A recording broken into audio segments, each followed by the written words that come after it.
Happy Friday, everyone. Good morning, good afternoon, and good evening. I'm sorry, I just realized I was peeking there a little bit. Gavin was peeking. It's peeking out. Just a little bit.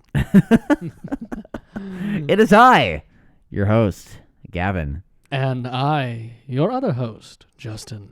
Hello, Justin. Hi. So, like last Friday, We have another challenge. Yeah, so I think we might just have this, have Fridays be kind of our challenge episodes.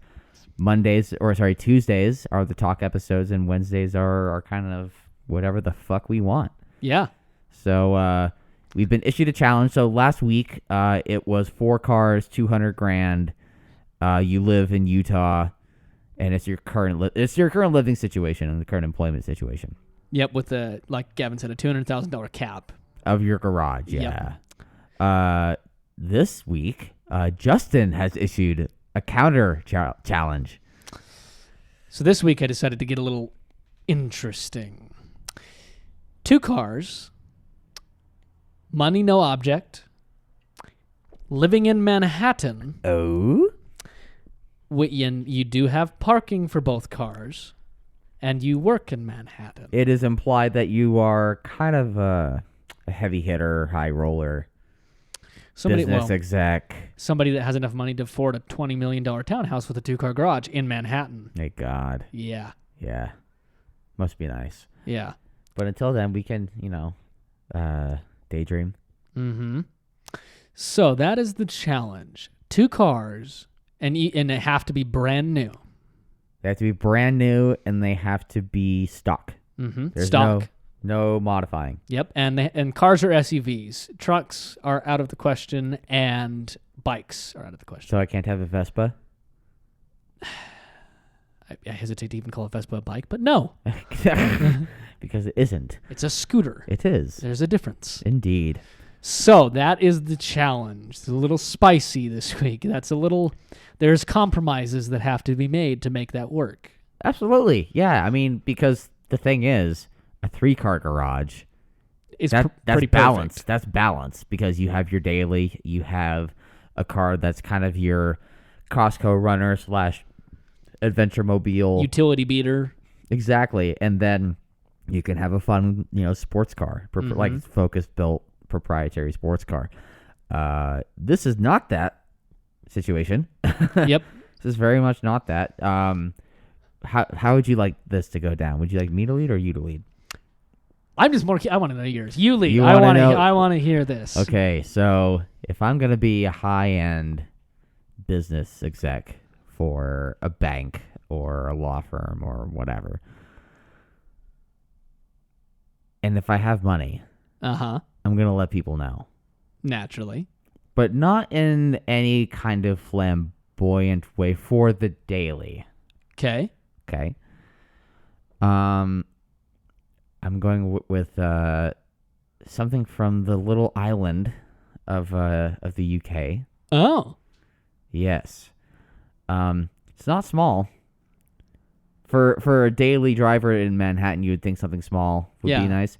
If my parking at home and at work is already dealt with, yep, I don't really care. Yeah. A company that starts with an R. I think I see where this is going. But it's not a sedan or a coupe. Oh. I'm going Cullinan. Oh, so I was on the right track with Bentayga was what I was thinking. You went Bentayga, and you saw the look on my face when you said that. I'm like, fucking close. Yeah, because it's a super uber comfortable Rolls Royce that doesn't necessarily look like a Rolls Royce. It could totally blend in. Yeah. When I was actually just up in Ketchum, Idaho, there was a Cullinan that was at one of the hotels, and we were kind of oogling and ogling over this Aston Martin that's behind it. And then Jeremy Foster, who was the other photographer that was with us, he was like, hey, that's a Rolls-Royce Cullinan right here. And we're like, oh! Like, it really was one of those things where a Cullinan can totally fly under the radar given the right circumstances. And if you're already living in a really nice part of New York, like in Manhattan, like a really nice part of Manhattan, that would completely fly under the radar. No one would give a shit. Because honestly, there's not a whole lot of design that has gone into, like flamboyant design that's gone into the outside. No. A lot of people that I know personally would have gone Urus. Yep. Which is a fucking heinous looking car. It's not a pretty car. No, which is really funny because people also give the Civic Type R a lot of crap for its design, but they like the Urus. It's the same thing. It's just the same kind of design language. So yes, for the beater, I'm going. You're going with the Rolls Royce as a beater. This is a great start. Yeah. And in most cases, I would go hardcore sports car for the fun car. Okay. It's not the case. Oh. Not super hardcore. This car is more of an experience car that can be had over many miles, over rolling hills, and in the upstate New York countryside, and you can blast freeways really easily. Okay. Plot twist. It's not a Porsche. I'm speechless. If you gave me a third car, I would have a Porsche in there easily. A Porsche or a Singer, but... Naturally, okay. No. If this didn't have to be brand new... Okay. I would have gone with Ferrari F12. Good choice. Long nose, naturally aspirated V12. It makes over 700 horsepower. But because it has to be new, I would go with the new A12 Superfast, which makes 790 horsepower, which is basically the same car. Even more ridiculous. Even more ridiculous. And just stretch its legs up to 190 miles an hour on the freeway if I can get away with it. Yeah. I know people personally that have hit 200 out there, but... oh, yeah. But yeah, that would be the two cars. I would have the Cullinan in black. Oh, actually, can I have both cars in black? That'd be pretty fucking sinister. Do whatever you want, spec-wise. I mean, I'd probably go with Ferrari red, honestly, on the 812. It just works. Yeah, it just works. And then probably have a like a gunmetal on the Cullinan. I think that's the call. There was actually a video that Mr. JWW did with his place that he now owns. He did the 812 and the F12. Well, he did that, but I'm talking about the Cullinan. They did a full chrome delete on a Cullinan with that kind of a paint job. Yeah. Oh, it was sexy. Well, there was a chrome delete that was done on a Bentayga here in Salt Lake, actually, at Kindigit. Okay. The reason why I know is because I edited the video for that. Oh. Yeah, it was a black Bentayga, and they said everything that's chrome is delete that, throw it on some 22s, and they even blacked out the Union Jack. Ooh, that's a bold decision. Yeah, I'm a fan. Yeah, it just had a little bit of silver outlining the flag, but then it was black and gray. Okay, it was badass. I don't like Bentaygas, but that was pretty badass. It's pretty good. Well, if you paint it black, you can't see any of the body lines. So there you go. So, I love how you don't. Bentaygas aren't. I definitely would agree. Out of the three SUVs you've talked about, I would prefer the Rolls Royce as well. I think for sure. So would you be Rolls Royce, Bentayga, and Urus? Kind of. You and I agree on something? Yeah, I mean, well, here I think the thing with me is the Bentayga and Urus are kind of, I wouldn't say a tie, but I would struggle. The reason why is that Urus is heinous to look at. I kind of view it the same way that Richard Hammond viewed the Porsche Panamera in the three super saloons they did way back in 07. That was it was first generation Panamera. That was 2010. That was the first generation. Yeah. And amazing to drive, but heinous to look at. Yeah. And so that's where it would be okay, Bentayga's much better to look at overall than a Urus. But I can't say much because I haven't driven them, but I would imagine it's any of them, yeah. I would imagine it's not quite as thrilling of a drive as the Lamborghini. Yeah, but they're the kind of cars where it's who gives a shit? I know. Who cares? But Lamborghini is going to pride themselves on being we have the fastest lap times. It's well, okay. The fastest if you want lap times, I'll save you a couple $100,000. You have the fastest lap times in a wedge of cheese. Well, I would just save $150,000 and then go buy a fucking Trackhawk and just modify that. Yeah. smoke you. Oh yeah. Oh yeah. I would set my brakes on fire, but I would smoke you. Okay. Before I do mine, I have to make sure this is. Do you approve of my list? I do. No, I think that was great. Actually, F12 was one of the ones that I was really closely debating on. Or not, 812, I mean. Because an 812 through the rolling countryside in upstate New York, because you and I have both been. Yes. That's the fucking business. That yes. V12 just screaming. Do you know what I mean? Uh-huh. Uh-huh.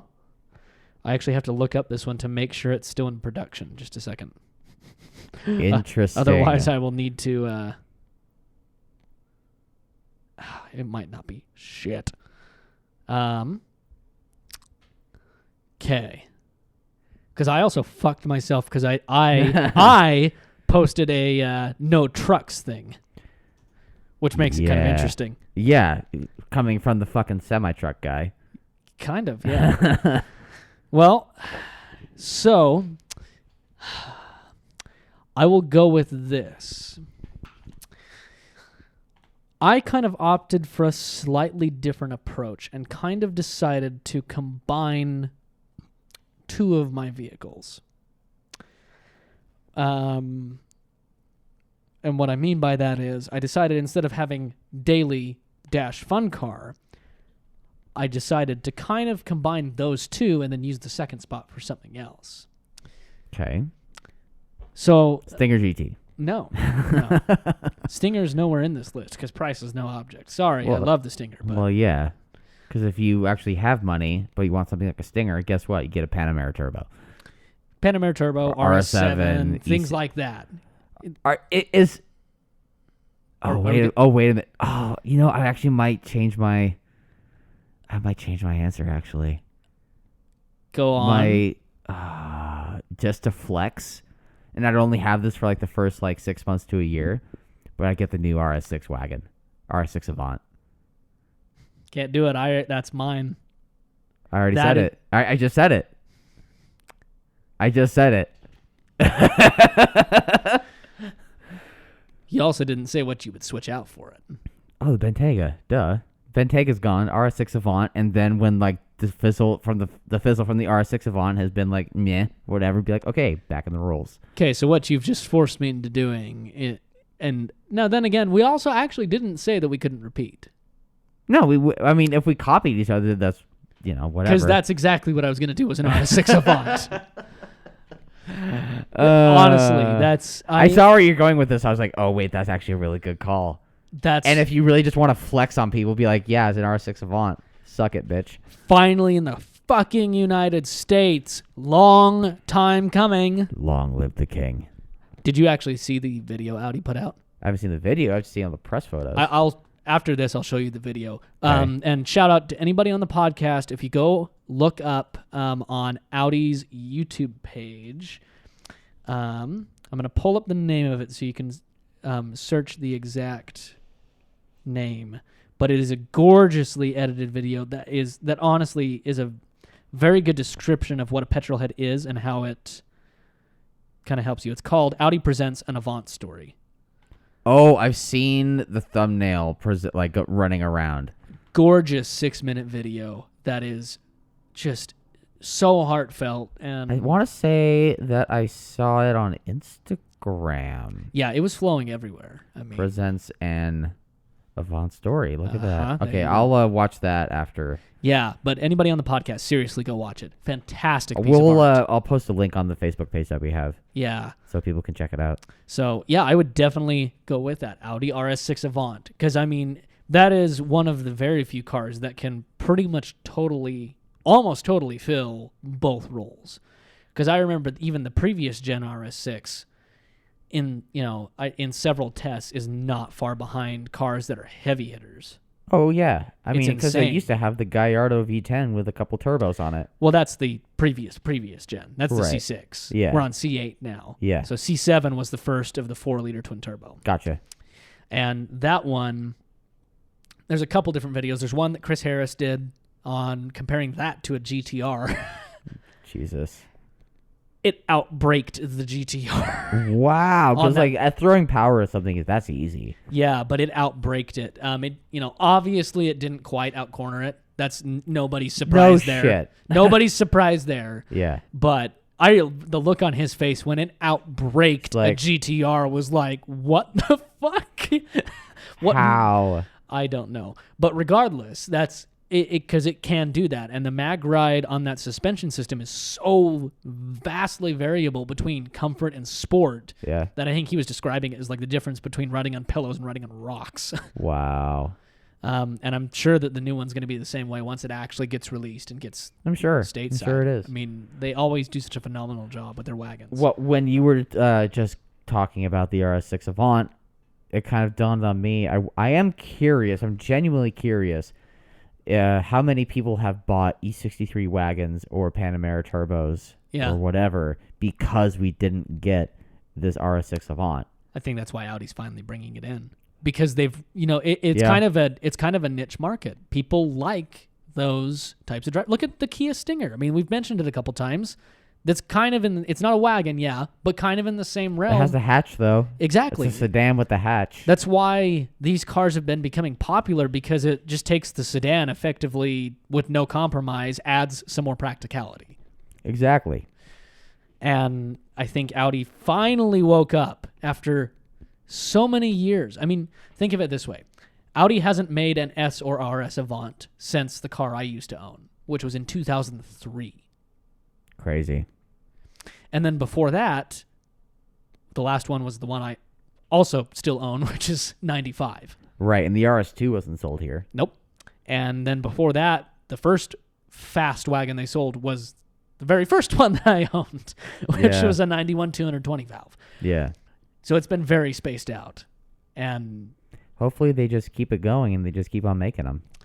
Yeah. And bring them here. Okay, so RS6 Avant. RS6 Avant. And this is going to... I'm starting to sound cliche in one way, and I don't like it, but it's just the first thing that came to mind for some reason. Rossi on Key 1? No, actually. Like I said, none of the choices I've had or anything that's come up before is a... Oh, what was it? A Toyota 4Runner TRD Pro. And not a Tacoma. Not a Tacoma, because I thought the SUV would be interesting for a change, honestly. I've got the Tacoma. Yes, because right they're now. so different. They're really not, but yeah. I kind of wanted something... Money, no object, you would get a Tacoma? Or sorry, a 4Runner? Yeah, well, here's the thing. You wouldn't even get like the Lexus version of it? Honestly, if it was sold here, I would get a damn Land Cruiser. But it's not sold here. Yeah, but we get the Lexus, makes the Lexus Land Cruiser and sells it here. Yeah. It's like $100,000. Farrah drove it in southern Utah and fucking loved it. He went with his fiance. Yeah. What was crazy is he had Japanese tourists that would be like, they knew what it was, and they would come up to him and like talk to him about it. Come to think, I mean, yeah, I probably would do that, honestly. Like money, no object. Money, no object. I probably would get the Lexus. Don't settle for a fucking 4Runner. Here's the thing, though. The one I was thinking about, which, because it was such a small niche thing, and it's technically not sold in the U.S., that's why I dropped it, and it's not even made anymore, is the Bowler Wildcat. Oh, yeah. The Bowler. The Bowler, yeah. Yeah. Because I don't know if it was ever sold in the U.S. U.S. Would you call yourself a driving god? Yes. You totally would. I mean, in that you would. In that vehicle, yes. There's a reason that Richard Hammond said I'm that. a driving god!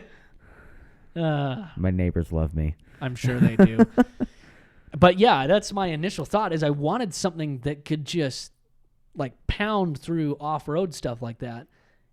But there's nothing quite to that level unless, I mean, the problem is I outlawed trucks. Otherwise I would have possibly thought of a Raptor. There's Raptor. There's a Ranger Raptor is a thing now. And also, because technically it is a factory package, you can get the Shelby Raptor through factory, technically speaking. Yeah. There's a guy here locally in Salt Lake that has one that he's had crazy problems with his vents. Yeah. Have you seen the videos? I have not. He's like, after he's washed it and like for days later, or after it rains, days later, he still gets water coming through his AC vent in the cabin. And he's like tried to contact Ford, and like they like won't pay him any mind. Oh, don't worry. That's companies doing shady shit like this isn't bad. I actually did a job for the dealer. It's not bad? No, sorry. It's not uncommon is what I meant. There you go. Gotcha. I had to fix my verbiage. Words is tough. Yes, it is. I did a job for the dealer I bought my Stinger from this morning, and they currently have a situation where a lady's dumped $10,000 into her Cadenza that the timing shit at $50,000, and then the head studs shit at $55,000. What? Mm-hmm. And Kia's won't warranty it. Why? Who knows? They just denied it immediately, which is hilarious because they have a 100,000-mile warranty. Yeah, that's the whole point of a warranty. Mm-hmm. That's the literal point of a warranty. So so that one's, of course, naturally going to court, and I'm sure this Raptor will Of too. course it should. Well, I don't know what's going on with that. Who knows? But regardless, it does happen. So anyways. That's wild. Yeah. No, Jesus. Companies will do whatever they can to save their money, even if they've made a guarantee, because a lot of what happens is they're a big company, they flex muscles. Yeah. Kind of. I mean, they flex muscles to get sales. Yep. Flex muscles to get sales and flex muscles to say sorry. Yeah. So I think that's kind of what I would end up. I think I would end up with a Land Cruiser now that you mentioned that. I forgot that still The Lexus one? existed. Yeah. So it's the LX570, Yes. I believe is what it is. I believe so. We are currently looking it up to double check our shit. Oops. Yeah, the LX570. I mean, it's not a pretty looking car. No, but, my whole point is to have something that I could still take off-road. And I might just show you.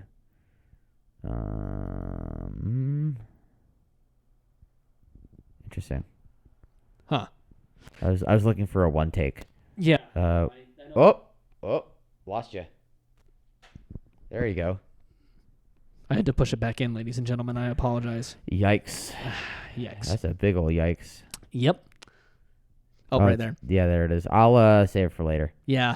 So, anyways, I mean, that's honestly what I would take in that situation, and I think it's kind of funny because neither of us chose small city cars by any means. No, well, when you negated bikes, I'm like, okay, yeah, I'm gonna go flex, because otherwise I would have gotten like a Triumph, like a really like a bobber or something, like a really badass little bike and just lane split, just get to work like super quick. Or there's like the Harley Davidson E-Rod, which is the electric bike, which is kind of cool. But once you said no bikes, I'm like, fuck it. I would have gone Shelby Raptor if I had the truck option. See, I've already gone Raptor on my other challenge, so I kind of feel like I can't repeat myself that much. That's why I also was like kind of like not super settled on the Tacoma.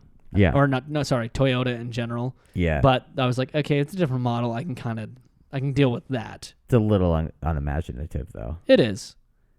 I was just struggling to come up with anything different that wasn't a truck. Yeah.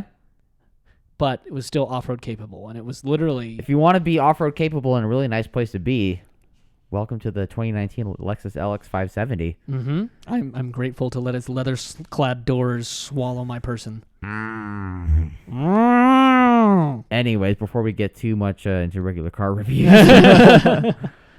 this has been the Exhibition of Speed podcast. Happy Friday, everyone. And we are now on Stitcher. So look at that. We are on 4 different platforms now. We have moved up in the world. Isn't it crazy? So yeah, check us out on Apple Podcasts. We're on Spotify. We're on Google Play. We're now on Stitcher. And then if you go to the regular Exhibition of Speed stuff, we're on currently Facebook and Instagram and YouTube, and then eventually Twitter. Yes. At the time of this recording, I haven't made a Twitter yet. I might want to put someone else just in charge of the Twitter, because I don't think either of us really tweets. No, I have a Twitter account for my photography account, and I also have one for a personal that I haven't used in years. Same with me. Yeah. Maybe we could put Jordan in charge of Twitter. Jordan can tweet like a bird when he decides to come back. I know, from his extended milk run. Went out for a pack of smokes and didn't come back. Yep. Okay, well, happy weekend, everybody. Let us know what fun plans you have going on this weekend. Summer is kind of coming to an end, which is kind of bittersweet. I'm excited for the weather, though. I fucking hate fall. I hate fall. I love fall. Oh, you can suck my dick. Oh, I'm not gonna suck your dick, but I'll gladly suck fall's dick. Ooh. Okay then. Uh-huh. Okay, Daddy. On that bombshell, I believe it's time to end. Yeah, it is.